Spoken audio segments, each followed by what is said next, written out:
ಆದಾಗ್ಯೂ ಡಿಗ್ರಿ ಅಮಲಾಜರಿಯನ್ನು ಆರೋಪಿತ ಕಾರಣಗಳಿಗಾಗಿ ನಿರಾಕರಿಸಬೇಕಾಗಿರಲಿಲ್ಲ.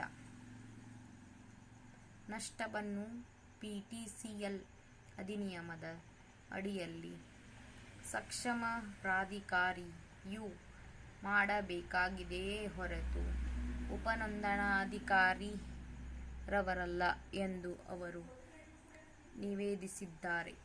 ತಮ್ಮ ಮುಂದೆ ನೋಂದಣಿಗಾಗಿ ಹಾಜರುಪಡಿಸಿರುವ ಪ್ರತಿಯೊಂದು ದಸ್ತಾವೇಜನ್ನು ನೋಂದಾಯಿಸುವುದು ಮಾತ್ರ ಉಪನೋಂದಣಾಧಿಕಾರಿಯವರ ಕರ್ತವ್ಯವಲ್ಲ.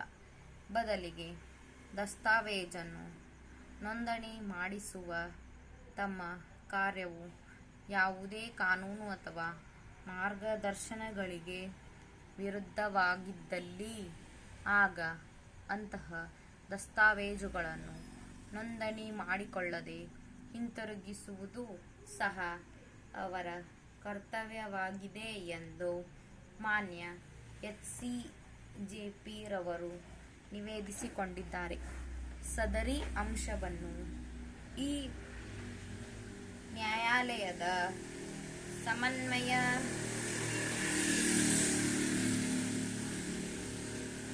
ಪೀಠವು ಪೂರ್ಣವಾಗಿ ಗಮನಿಸಿದೆ ಎಂದು ಹೇಳುವ ಮೂಲಕ ಅವರು ಶ್ರೀ ಆರ್. ಸಂಪತ್ ವಿರುದ್ಧ ಕರ್ನಾಟಕ ರಾಜ್ಯದ ಪರವಾಗಿ ಕಾರ್ಯದರ್ಶಿ, ಕಂದಾಯ ಇಲಾಖೆ ಮತ್ತು ಇತರರ ಮೊಕದ್ದಮೆಯಲ್ಲಿ ಈ ನ್ಯಾಯಾಲಯದ ಸಮನ್ವಯ ಪೀಠವು ಹೊರಡಿಸಿದ ದಿನಾಂಕ 5/11/2020ರ ಆದೇಶದ ಒಂದು ಪ್ರತಿಯನ್ನು ಮಂಡಿಸಿದ್ದಾರೆ. ಉಪನೋಂದಣಾಧಿಕಾರಿಯು ಕರ್ನಾಟಕ ನೋಂದಣಿ ನಿಯಮಗಳು 1965 ಸಬ್ ಕ್ಲಾಸ್ ಇದರಲ್ಲಿ ಇನ್ನು ಮುಂದೆ ಸಂಕ್ಷಿಪ್ತತೆಗಾಗಿ ನೋಂದಣಿ ನಿಯಮಗಳು ಎಂದು ಉಲ್ಲೇಖಿಸಲಾಗಿದೆ ರ ಅಡಿಯಲ್ಲಿ ವಿಧಿಸಲಾದ ಕಾರ್ಯವಿಧಾನವನ್ನು ಅನುಸರಿಸುವುದು ಅಗತ್ಯ. ನೋಂದಣಿ ನಿಯಮಗಳ 69ರಿಂದ 81ನೇ ನಿಯಮಗಳು, ಅದರಲ್ಲೂ ಹೆಚ್ಚು ನಿರ್ದಿಷ್ಟವಾಗಿ 171ನೇ ಸಬ್ ಕ್ಲಾಸ್ 1ನೇ ನಿಯಮದಲ್ಲಿ ಉಪನಿಯಮದಲ್ಲಿ ಹೇಳಲಾಗಿರುವಂಥ ನಿಬಂಧನೆಗಳ ಪ್ರಕಾರ ಉಪನೋಂದಣಾಧಿಕಾರಿಯು ದಸ್ತಾವೇಜುಗಳ ನೋಂದಣಿಯನ್ನು ಸಹ ನಿರಾಕರಿಸಬಹುದೆಂದು ಉಲ್ಲೇಖಿಸುತ್ತದೆ. ಆದ್ದರಿಂದ ಉಪನೋಂದಣಾಧಿಕಾರಿಯವರು ದಸ್ತಾವೇಜನ್ನು ನೋಂದಣಿ ಮಾಡುವ ಅಧಿಕಾರವನ್ನು ಹೊಂದಿದ್ದರೂ ಅವರು ದಸ್ತಾವೇಜಿನ ನೋಂದಣಿಯನ್ನು ನಿರಾಕರಿಸುವ ಅಧಿಕಾರವನ್ನೂ ಸಹ ಅಷ್ಟೇ ಸಮನಾಗಿ ಹೊಂದಿರುತ್ತಾರೆ.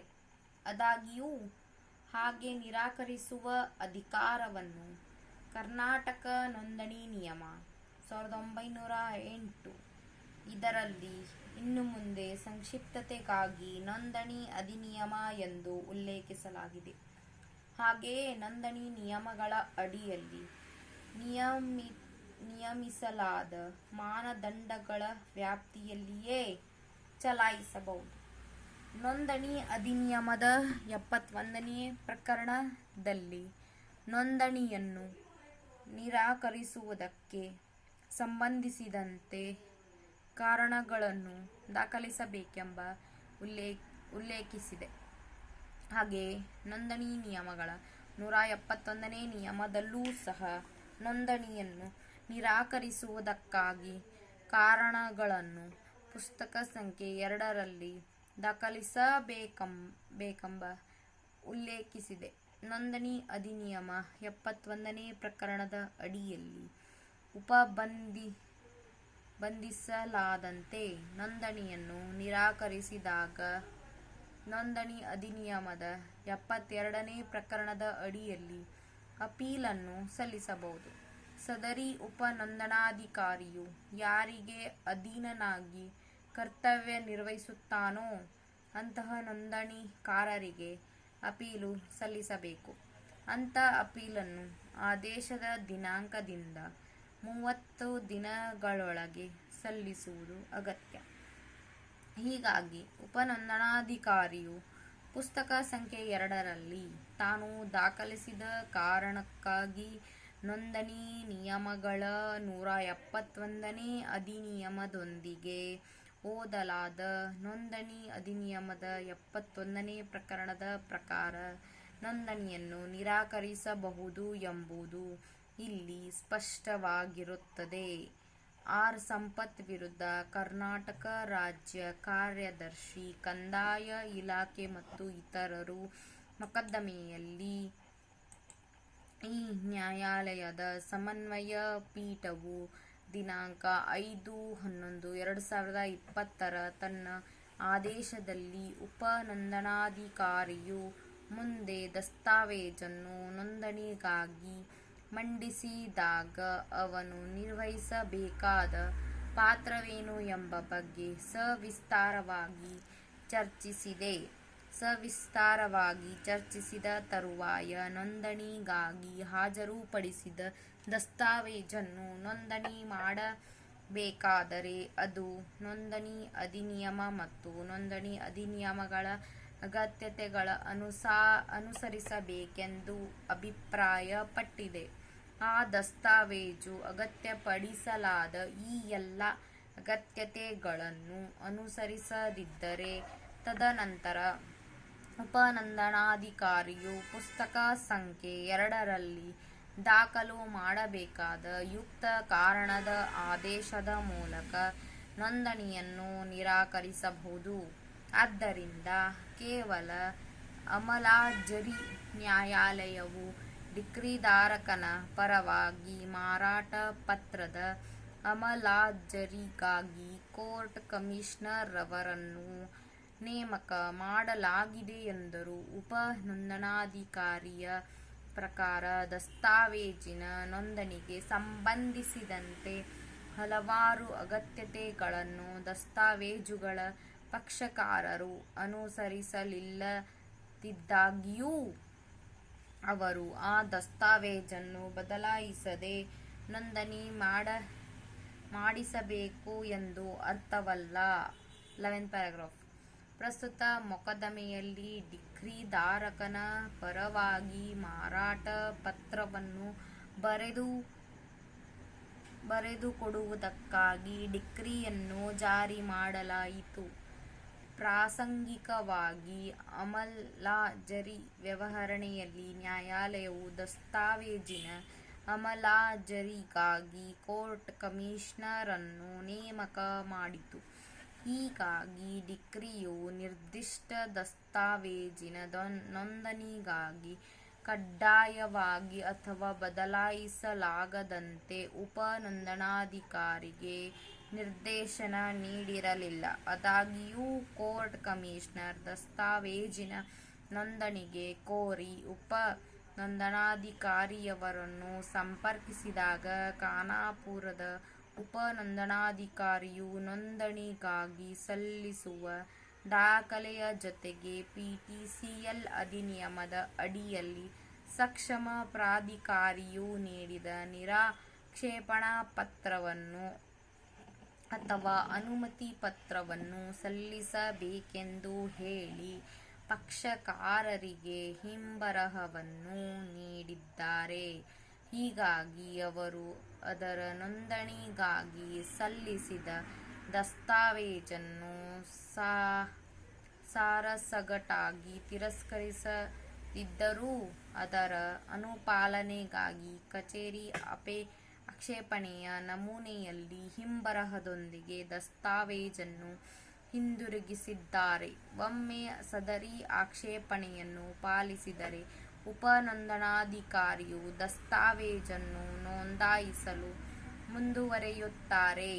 ಹಾಗಾಗಿ ಉಪನೋಂದಣಾಧಿಕಾರಿಯು ಸಾರಾಸಗಟಾಗಿ ನೋಂದಣಿ ದಸ್ತಾವೇಜನ್ನು ತಿರಸ್ಕರಿಸಿದರೆಂಬುದು ಮೊಕದ್ದಮೆಯಾಗಿರುವುದಿಲ್ಲ. 13th paragraph. ಇದಲ್ಲದೆ PTCL ಅಧಿನಿಯಮವು ಪ್ರಸ್ತುತ ಮೊಕದ್ದಮೆಯಲ್ಲಿ ಅನ್ವಯವಾಗುವುದಿಲ್ಲವೆಂಬುದು ಅಥವಾ ಪಿಟಿಸಿಎಲ್ ಅಧಿನಿಯಮದ ಅಡಿಯಲ್ಲಿ ಸಕ್ಷಮ ಪ್ರಾಧಿಕಾರಿಯು ನೀಡಿದ ಅನುಮತಿ ಪತ್ರವನ್ನು ಅಥವಾ ನಿರಾಕ್ಷೇಪಣಾ ಪತ್ರವನ್ನು ಉಪನೋಂದಣಾಧಿಕಾರಿಯಾಗಿ ಹಾಜರುಪಡಿಸುವ ಅಗತ್ಯವಿಲ್ಲವೆಂಬುದು ಸಹ ಡಿಕ್ರಿಧಾರಕನ ಅರ್ಜಿದಾರನ ವಾದವಾಗಿರುವುದಿಲ್ಲ.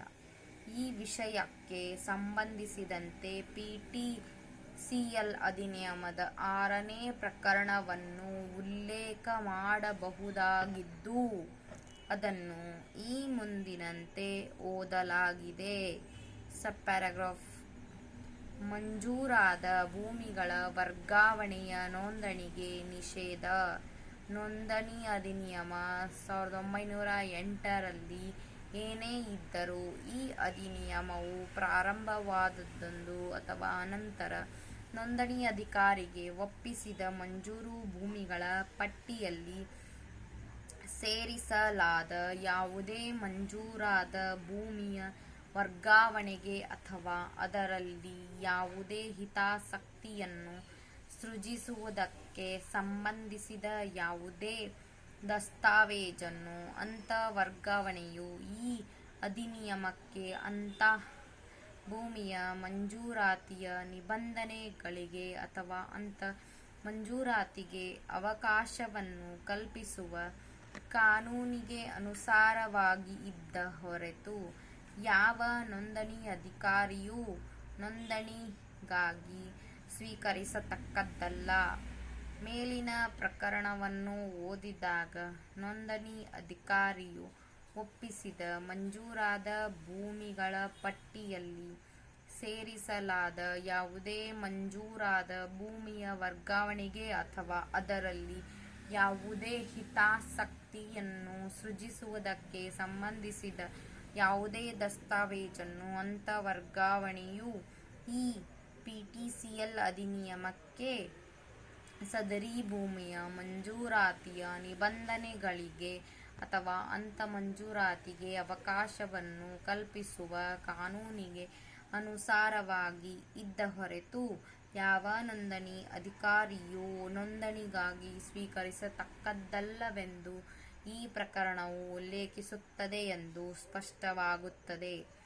ಇದಲ್ಲದೆ ಪಿಟಿಸಿಎಲ್ ಅಧಿನಿಯಮದ ಉಪಬಂಧಗಳು ಪ್ರಸ್ತುತ ಮೊಕದ್ದಮೆಗೆ ಅನ್ವಯವಾಗುವುದಿಲ್ಲವೆಂಬುದಾಗಲಿ ಅಥವಾ ಅಂಥ ವರ್ಗಾವಣೆಯು ಪಿಟಿಸಿಎಲ್ ಅಧಿನಿಯಮದ ಅನುಸಾರವಾಗಿರುತ್ತದೆಂಬುದಾಗಲಿ ಅಥವಾ ಅಂಥ ಭೂಮಿಯ ಮಂಜೂರಾತಿಯ ನಿಬಂಧನೆಗಳು ಅಂಥ ವರ್ಗಾವಣೆಗೆ ಉಪಬಂಧ ಕಲ್ಪಿಸುತ್ತದೆಂಬುದು ಡಿಕ್ರಿಧಾರಕನ ವಾದವಾಗಿರುವುದಿಲ್ಲ.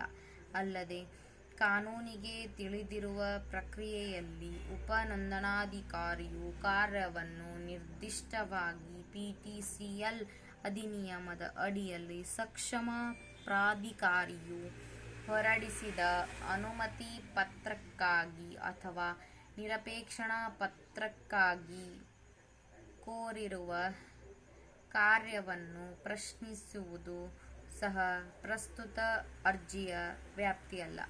ಆದ್ದರಿಂದ ಅಮಲ್ಲಾಜರಿ ನ್ಯಾಯಾಲಯವು ತನ್ನ ನಿರ್ಣಯಕ್ಕೆ ಸಂಬಂಧಿಸಿದಂತೆ ಸವಿವರವಾದ ಕಾರಣಗಳನ್ನು ನೀಡಿದ್ದರೂ ವ್ಯಾಜ್ಯ ಕಾರಣಕ್ಕೆ ಅಗತ್ಯವಾದಾಗ ಪ್ರಕರಣವನ್ನು ಮತ್ತೆ ಪ್ರಾರಂಭಿಸುವ ಸ್ವಾತಂತ್ರ್ಯವನ್ನು ಡಿಕ್ರಿಧಾರಕನಿಗೆ ಮೀಸಲಿರಿಸಿ ತತ್ಕಾಲದಲ್ಲಿ ಅಮಲಾಜರಿ ಅರ್ಜಿಯನ್ನು ಮುಕ್ತಾಯಗೊಳಿಸುವ ನಿರ್ಣಯಕ್ಕೆ ಬಂದಿರುತ್ತದಲ್ಲದೆ ಡಿಕ್ರಿಧಾರಕನು ಉಪನೋಂದಣಾಧಿಕಾರಿಯು ದಸ್ತಾವೇಜನ್ನು ಹಿಂತಿರುಗಿಸಿದ್ದಾರೆಂಬ ಆಪಾದನೆಗೆ ಸಂಬಂಧಿಸಿದಂತೆ ಸಕ್ರಮ ವೇದಿಕೆಯ ಮುಂದೆ ಪರಿಣಾಮಕಾರಿತ್ವದ ಪರಿಹಾರ ಹೊಂದಿದ್ದನೆಂದು ಸಹ ಅಭಿಪ್ರಾಯಪಟ್ಟಿರುತ್ತದೆ.